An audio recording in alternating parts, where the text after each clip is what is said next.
요한복음 16장 7절부터 15절 말씀 봅니다. 그러나 내가 너희에게 실상을 말하노니 내가 떠나가는 것이 너희에게 유익이라. 내가 떠나가지 아니하면 보혜사가 너희에게로 오시지 아니할 것이요 가면 내가 그를 너희에게로 보내리니 그가 와서 죄에 대하여 의에 대하여 심판에 대하여 세상을 책망하시리라. 죄에 대하여라 함은 그들이 나를 믿지 아니함이요 의에 대하여라 함은 내가 아버지께로 가니 너희가 다시 나를 보지 못함이요 심판에 대하여라 함은 이 세상 임금이 심판을 받았음이라. 내가 아직도 너희에게 이를 것이 많으나 지금은 너희가 감당하지 못하리라. 그러나 진리의 성령이 오시면 그가 너희를 모든 진리 가운데로 인도하시리니 그가 스스로 말하지 않고 오직 들은 것을 말하며 장래 일을 너희에게 알리시리라. 그가 내 영광을 나타내리니 내 것을 가지고 너희에게 알리시겠음이라. 무릇 아버지께 있는 것은 다 내 것이라. 그러므로 내가 말하기를 그가 내 것을 가지고 너희에게 알리시리라 하였노라. 아멘. 최근에 어느 교회 장로 직분을 가진 여당 국회의원이 외국인 차별금지 법안을 발의했답니다. 모든 외국인을 차별하지 말자 이런 법안이 아니라 유독 중국 사람만 타깃으로 해서 중국 사람들을 향해서 부정적인 말을 못하도록 입틀막 법안을 만들려고 했던 겁니다. 법안 내용이 포괄적 차별금지법보다 더 나쁜 내용을 담고 있었답니다. 중국 사람이면 한국에 와서 무슨 나쁜 짓을 해도 나쁜 말을 할 수 없게 만드는 그런 법이었던 겁니다. 중국 사람한테 욕을 했다거나 중국 사람이 들었으면 기분 나쁜 말을 했다든지 그러면 누군가가 고발을 하잖아요. 그러면 법에 의해서 재판을 받는 게 아니라 국가인권위원회에서 판단을 하고 처벌을 하고 그런 골자였답니다. 인권위원회에서 알아서 판단한다면 인권위원 성향이나 기분에 따라서도 너무나도 부당한 처벌을 받을 수도 있는 겁니다. 장로 직분을 가진 분이 그런 법안을 발의했다는 것은 중국 사람만 특별히 보호하기 위해서 자기 민족, 자기 동포를 함정에 몰아넣겠다는 얘기죠. 본인이야 다수의 의석을 가진 여당 국회의원이니까 그런 법안이 통과되고 나서도 특권을 누릴지는 모르겠습니다만 그런 법안을 발의해서 통과가 되었더라면 축구로 말하면 자살골을 넣은 거나 다름이 없습니다. 왜냐하면 자기는 해를 안 받을지 몰라도 다수의 대한민국 국민을 곤란하게 하는 법이니까요. 주변에서 하도 항의를 많이 해서 그랬는지 몰라도 본인이 발의해놓고 본인 이름을 빼는 바람에 그 악법이 통과되지 못하는 그런 다행스러운 결과가 나왔다고 합니다. 여당 국회의원들 중에는 교회 다니는 분들이 엄청 많습니다.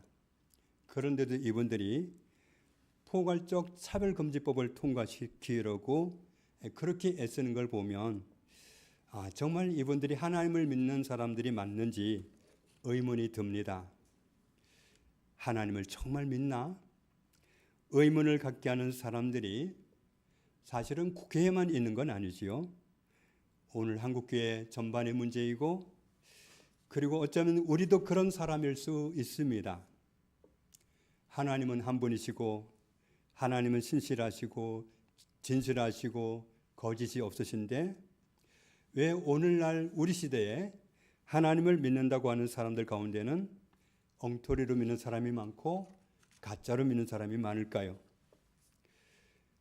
우리는 반드시 이 세상을 떠나는 날이 오는데 우리는 그때에 하나님 나라에 들어갈 수 있을까요? 물론 우리는 이렇게 말할 수 있습니다. 예수님이 십자가에서 비싼 대가를 지불하고 구원해 놓으셨으니까 하나님 나라 들어가지 않겠어요? 그렇게 말할 수도 있겠습니다만 구원받은 후의 삶은 아무렇게나 살아도 되는 건 아니잖아요.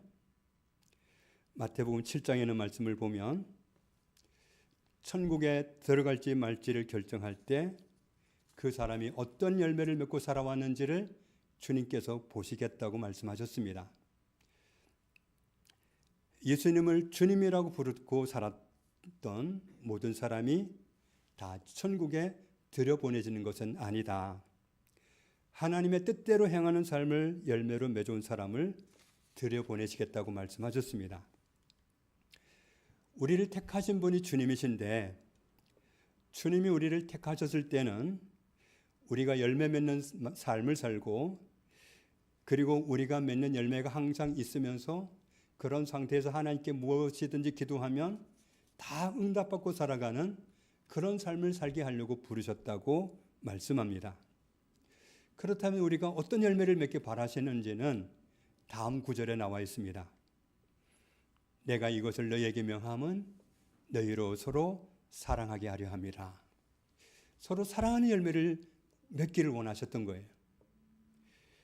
우리는 주님께서 우리가 서로를 사랑하면서 살아가는 열매를 맺으면서 살기를 원하신다는 사실을 성경 말씀을 보면 볼수록 결론을 내릴 수밖에 없습니다.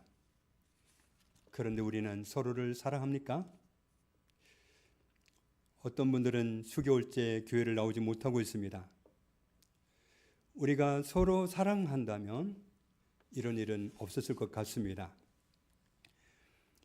고린도후서 5장 14절에 그리스도의 사랑이 우리를 강권하시는도다. 우리가 생각하건대 한 사람이 모든 사람을 대신하여 죽었은즉 모든 사람이 죽은 것이라. 죄값은 사망으로 치루어져야 했는데 죄를 지은 모든 사람이 다 죽었어야 했는데 죽을 수밖에 없는 우리 모든 사람을 대신해서 그리스도께서 대신 죽으셨습니다.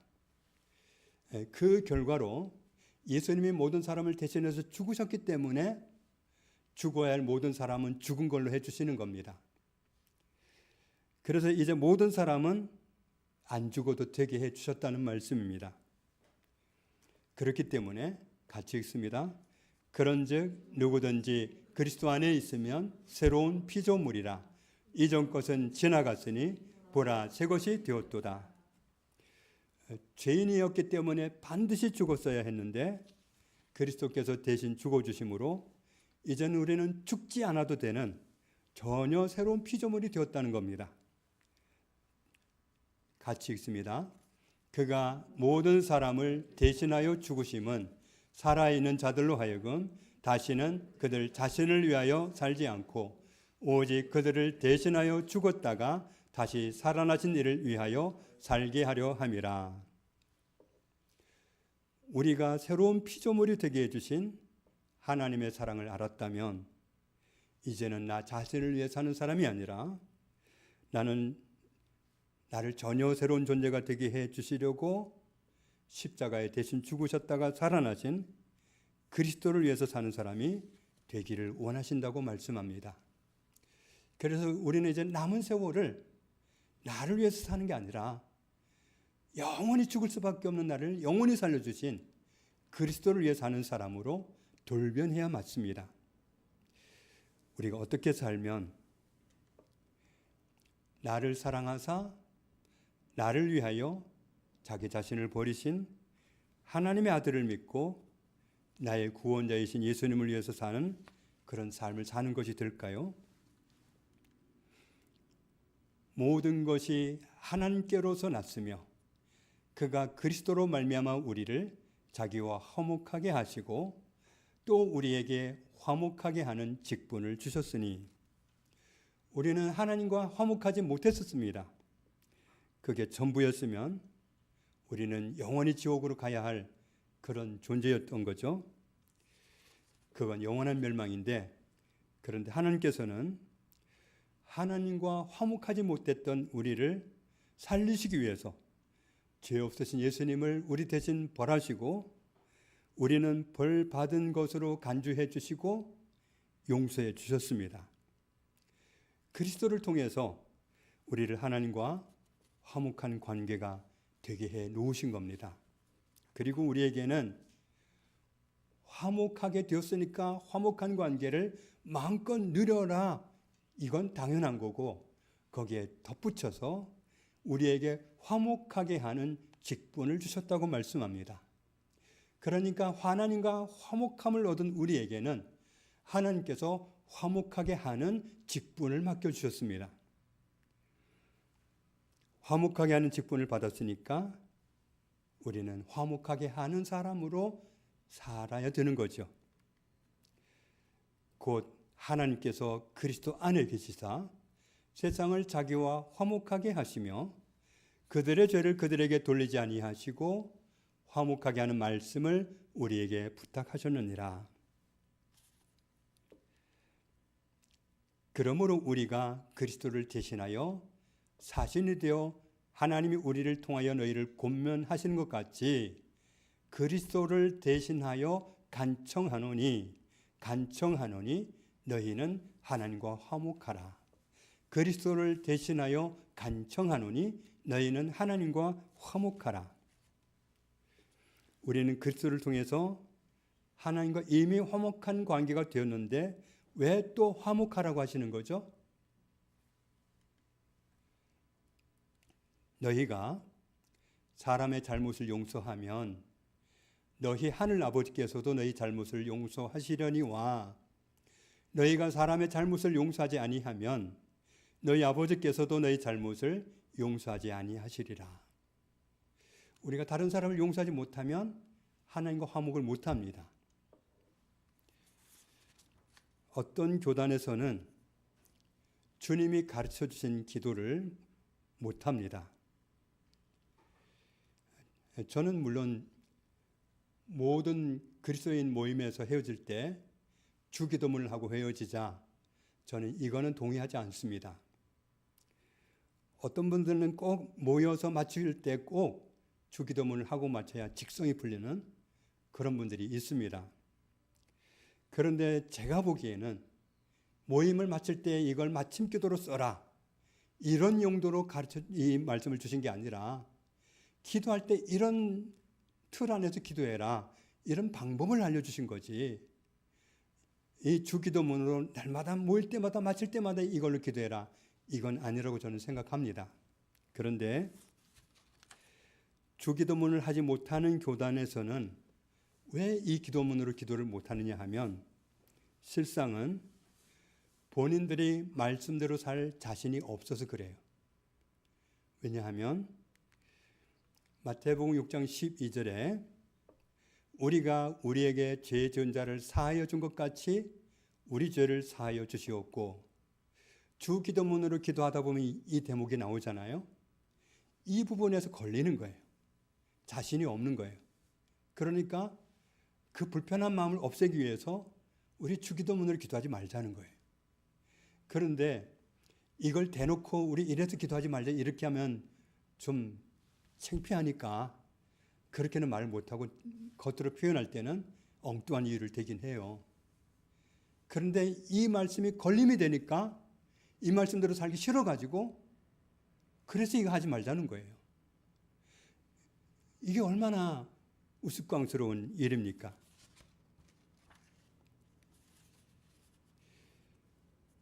진짜로 하나님을 믿는 사람이면 하나님께 순종해야 됩니다. 지금 말씀대로 사는 게 힘들다고 부담된다고 이 말씀을 무시해버리면, 건너뛰면 하나님 나라에 들어갈 수 있겠어요? 하나님과 화목하라 했는데 다른 사람이 용서 안 한 상태에서 하나님과 화목 못하다고 했잖아요. 우리는 하나님과 화목해야 되는데 그러려면 우리는 이웃과 늘 화목해야 됩니다.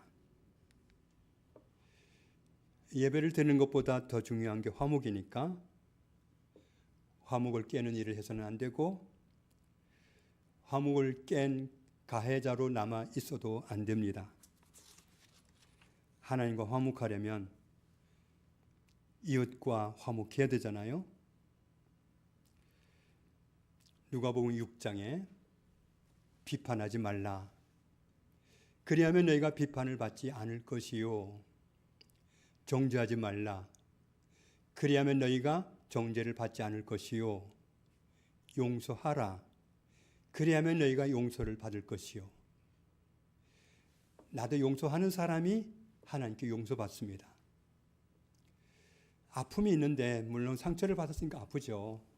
아픈데 용서를 한 사람은 누가복음 6장 37절 말씀, 이 말씀을 처음부터 끝까지 받아들일 수 있습니다. 그런데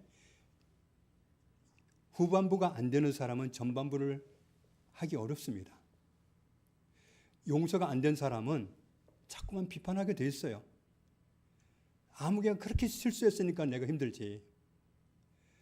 아무개 정말 용납할 수 있는가요, 그거? 자꾸 판단하게 돼요. 용서한 사람은 거론을 안 하는데 용서가 안 된 사람은 자꾸 거론해요. 10년이 돼도 거론하고 20년이 돼도 거론해요. 내가 그때 얼마나 아팠는데. 용서가 된 사람은 거론 안 합니다. 마치 하나님이 용서한 사람을 기억조차 안 하는 것처럼 진짜 용서한 사람은 거론을 안 해요. 그런데 용서가 안 된 사람은 비판하지 말라 하셨지만 비판합니다. 그래서 비판받을 자리에 내가 들어가는 거예요. 정죄하지 말라 했는데 내가 정죄해요. 그리고 내가 정죄받을 자리로 들어가는 거예요. 용서를 안 하면 보통 문제가 아니에요. 내가 하나님과 화목하지 못할 뿐만 아니라 내가 비판받을 자리에 들어가고 정죄받을 자리에 내가 들어가게 돼 있어요. 2중 3중으로 죄를 짓는 거예요. 우리는 가해자가 되어서도 안 되고 어쩌다가 실수해서 가해자가 되었다면 가해자로 남아 있어도 안 됩니다. 용서받은 사람이 되어야지요. 그리고 어쩌다가 황당하게 피해를 당할 수는 있지만 피해자로 남아 있어도 안 돼요. 용서한 사람이 되어야지요. 안 보면 편한 상태는 용서한 게 아니에요. 그 정도 하라고 하신 게 아니잖아요.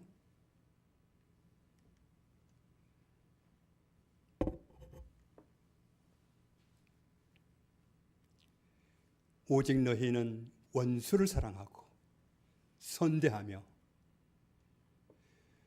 원수 같은 사람을 사랑하고 선대하며 아무것도 바라지 말고 꾸어주라. 그리하면 너희 상이 클 것이요 또 지극히 높으신 이의 아들이 되리니 하나님은 은혜를 모르는 자와 악한 우리에게도 인자하시니라. 너희 하늘 아버지의 자비로우신 같이 너희도 자비로운 자가 되라. 하나님이 나에게 하신 것처럼 나도 그렇게 하라는 거예요. 하나님이 어떻게 하셨는데요? 우리가 아직 죄인 되었을 때에 그리스도께서 우리를 위하여 죽으심으로 하나님께서 우리에 대한 자기의 사랑을 확증하셨느니라. 그러면 이제 우리가 그의 피로 말미암아 의롭다 하심을 받았으니 더욱 그로 말미암아 진노하심에서 구원을 받을 것이니 곧 우리가 원수 되었을 때에 그의 아들의 죽으심으로 말미암아 하나님과 화목하게 되었은즉 화목하게 된 자로서는 더욱 그의 살아나심으로 말미암아 구원을 받을 것이니라. 우리도 전에 하나님과 원수였습니다. 원수였던 우리와 화목하게 하시려고 하나님의 아들이 우리를 위해서 죽어주셨습니다. 그뿐 아니라 이제 우리를 화목하게 하신 우리 주 예수 그리스도로 말미암아 하나님 안에서 또한 즐거워하느니라. 화목함을 주시지 않았다면 하나님 안에서 즐거워할 수 있겠어요? 우리의 모든 죄를 십자가에서 물으시고 우리를 다 용서해 주시고 화목하게 해주셨는데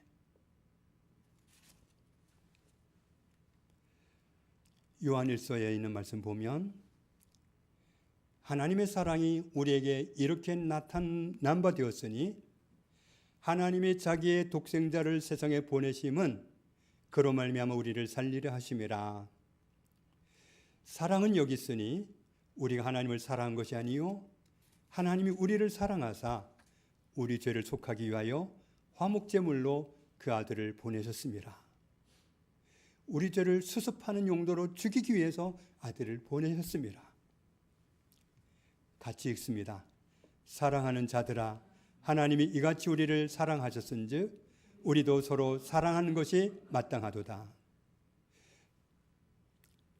나중에 우리가 천국에 들어가려고 할 때 열매를 보고 결정하신다고 했는데, 열매를 맺으려면 어떻게 해야 될까요? 열매 맺는 방법을 알려주셨습니다. 내 안에 거하라. 그러면 나도 너희 안에 거하리라. 가지가 포도나무에 붙어있지 아니하면 스스로 열매를 맺을 수 없음 같이 너희도 내 안에 있지 아니하면 그러하리라. 나는 포도나무요 너희는 가지라.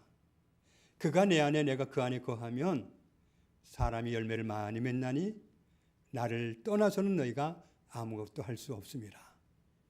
내가 예수님 안에 거하면 된다. 그러면 예수님도 내 안에 거하신다. 그 상태만 되면 너희가 열매를 저절로 맺게 된다. 그러면 우리가 어떻게 예수님 안에 거할 수 있을까요? 아버지가 아들을 세상에 구주로 보내신 것을 우리가 보았고 또 증언하노니, 누구든지 예수를 하나님의 아들이라 시인하면 하나님이 그의 안에 거하시고 그도 하나님 안에 거하느니라. 예수님은 하나님의 아들입니다. 그런데 나를 죄에서 구원하려고 육신을 입고 오셨고 십자가에서 나를 위해 죽으셔서 나를 죄에서 해방시켜 주셨습니다. 예수님 때문에 나는 죄인이었지만 지금은 의인입니다. 저는 하나님과 원수였지만 지금은 하나님과 화목하게 되었습니다. 이렇게 인정할 수 있는 사람은 그 사람 속에 하나님이 함께 계신다고 말씀했습니다. 예수님을 하나님의 아들이라고, 나를 구원하기 위해서 십자가에서 죄값을 대신 지불하신 그분이 나의 생명이시며 하나님의 아들이라는 사실을 인정하면 하나님이 내 안에 거하신다. 그리고 같이 읽습니다. 하나님이 우리를 사랑하시는 사랑을 우리가 알고 믿었노니 하나님은 사랑이시라. 사랑 안에 거하는 자는 하나님 안에 거하고 하나님도 그의 안에 거하시느니라. 사랑 안에 거해야 됩니다. 사랑 안에 거하는 것이 하나님 안에 거하는 겁니다. 사랑 안에 거하는 것이 예수님 안에 거하는 겁니다. 그런데 사랑 안에 안 거한다? 그건 어려워서 못한다? 그거 될 때까지 좀 기다려보겠다? 교회는 깨지든지 말든지?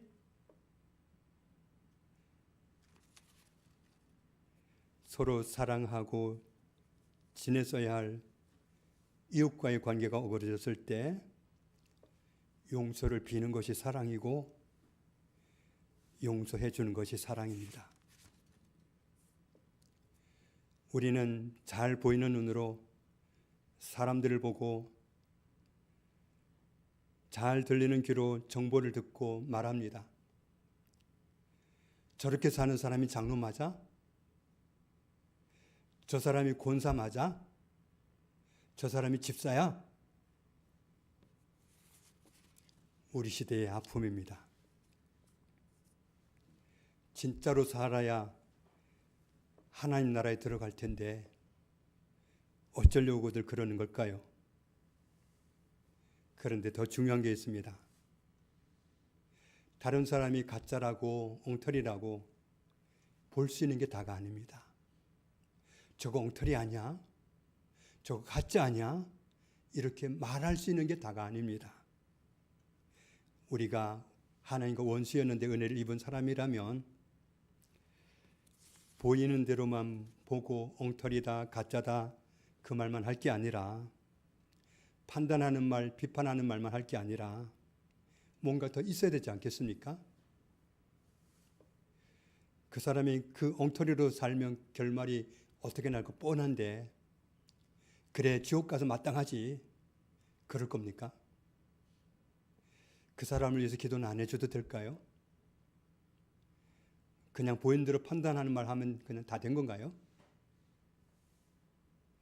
엉터리로 사는 사람을 안타까워하고 가짜로 사는 사람 때문에 괴로워하고 우리 모습이 그런 모습이어야 되지 않을까요?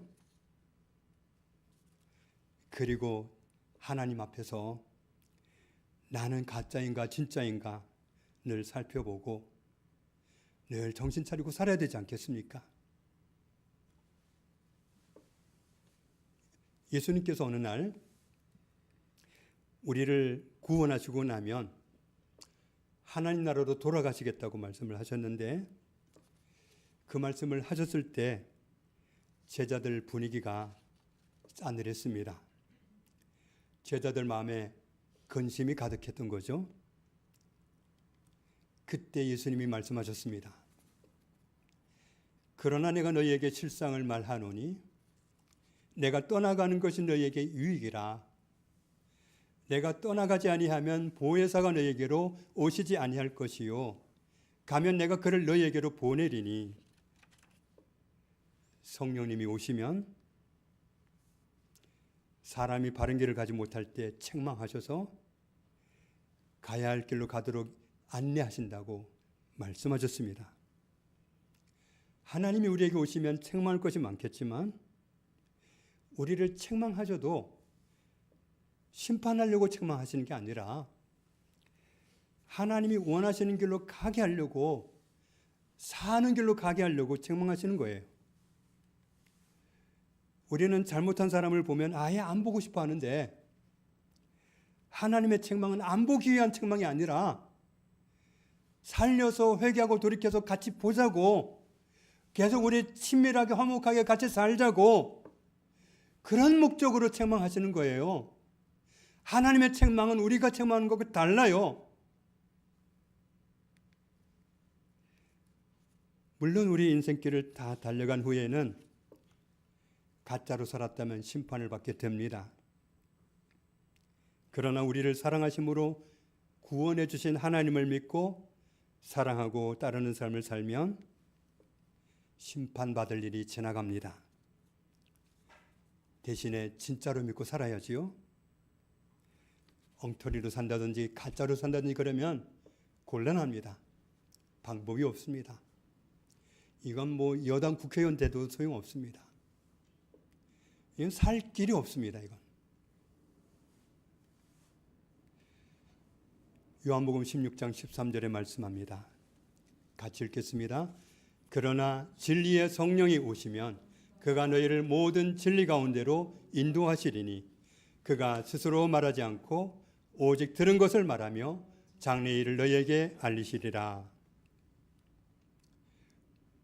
예수님이 승천하신 후에 오순절 날이 되었을 때 약속하셨던 대로 성령님이 우리가 사는 이 세상에 오셨습니다.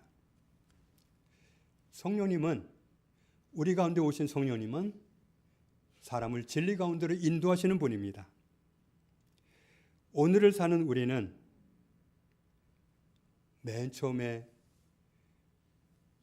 예루살렘에서 마가다락방에서 성령님 오시기를 학수고대하면서 오십시오 오십시오 하고 간절히 기도했던 그 사람들처럼 성령님 오십시오 하고 기도할 필요는 없습니다. 왜냐하면 이미 오래전에 오셔서 지금도 계시니까. 그러면 성령님이 오셨으면 성령님은 모든 믿는 사람들을 진리 가운데로 이끄시는 분이신데, 왜 우리는 믿는다고 하는 사람들 가운데서 그토록 많은 가짜를 보아야 되고 그토록 많은 엉터리를 보아야 할까요? 왜 심지어는 우리 자신조차도 가짜인지 진짜인지 헷갈리는 포지션을 취할 때가 있을까요?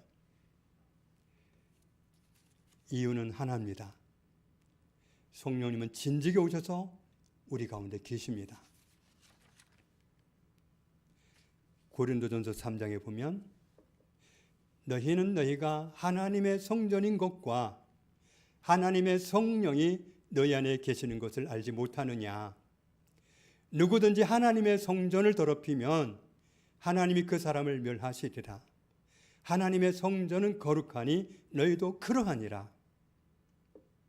성령님은 이미 오셔서 나를 성전 삼으신 지가 진즉이고 나를 성전 삼고 내 안에 계신다고 말씀하십니다. 내가 하나님의 성령이 거하시는 하나님의 성전이기 때문에 성전을 더럽히는 사람이 벌을 받듯이 나도 내 삶을 더럽히면 그렇다고 말씀하십니다. 고린도전서 6장에도 비슷한 말씀을 하십니다. 너희 몸은 너희가 하나님께로부터 받은 바 너희 가운데 계신 성령의 전인 줄을 알지 못하느냐.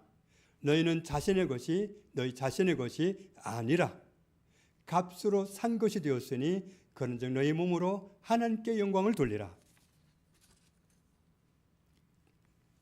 그렇다면 성령님이 오셔서 우리를 성전 삼고 이미 와 계신 지가 오래되었는데 왜 우리는 진리 가운데로 인도하시는 성령님의 인도를 받지 못해서 화목하지 못하고 어그러진 관계를 얻어야 될까요?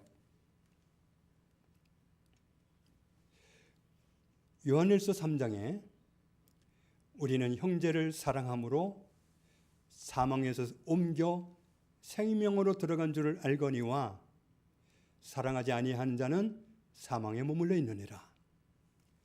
내가 하나님과 화목해졌지만, 내가 하나님을 모시고 있지만, 성령님을 모시고 있지만 내가 사랑하지 않는 사람으로 산다면 나는 사망에 머물러 있는 사람이다.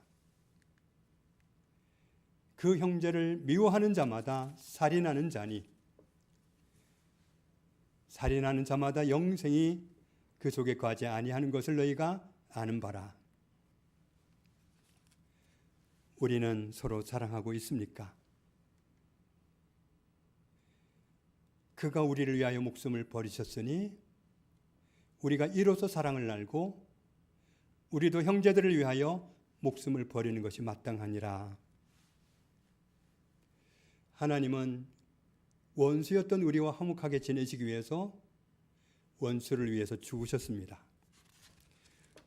원수와 화목하게 지내자고, 원수와 함께 살자고 원수를 위해서 자기 목숨을 버리셨습니다. 그래서 우리가 하나님의 사랑에 감격하는 거 아닙니까? 하나님께서 우리를 보실 때 우리가 이해가 되고 용납할 만해서 그래서 목숨을 버리고 용서해 주신 거 아니지 않습니까? 그런데 우리는 자꾸 화목한 관계를 요청하는 말씀 앞에서 이해가 안 된다고, 용납이 안 된다고 자꾸 버티잖아요. 우리의 목숨을 버리고서 화목하라 하셨습니다. 화목을 얻기 위해서 목숨을 버릴 각오로 덤벼들라는 말씀입니다.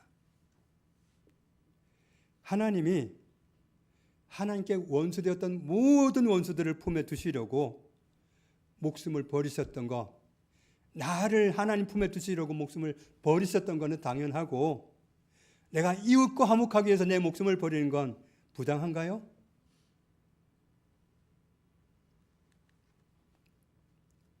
진리의 성령이 오시면 성령님은 우리를 진리 가운데로 인도하십니다.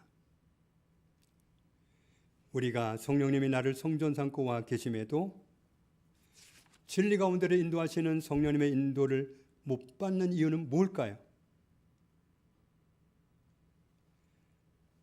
진즉부터 오셔서 나를 성전 삼고 떠나지 않고 내 안에 줄곧 계셔왔는데 왜 우리는 성령님의 인도를 못 받았을까요? 성령님의 인도를 받았다면 안 깨어졌을 텐데, 그리고 화해가 빨랐을 텐데 왜 이렇게 되었을까요? 우리 안에 와 계시는 성령님과 아는 척을 안 하고 살았기 때문입니다. 우리는 집에 손님이 오면 얼마나 아는 척합니까? 손님이 떠날 때까지 아는 척하잖아요. 우리가 다른 사람을 밖에서 만나도 얼마나 싹싹하게 아는 척합니까? 그런데 우리는 그 순간에 성령님이 나와 함께 계셨다는 사실을 간과하잖아요.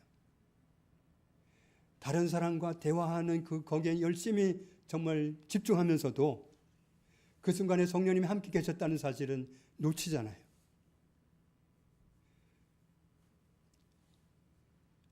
손님과 대화하면서도 함께 계시는 성령님 아는 척을 하고, 다른 사람과 대화 열중할 때도 함께 계신 성령님과 아는 척을 하고, 그래서 성령님이 원하시는지 기뻐하시는지 성령님의 음성을 들어가면서 여쭙기도 하면서, 그러면서 우리가 관계를 형성했다면 우리는 인도를 받았을 겁니다.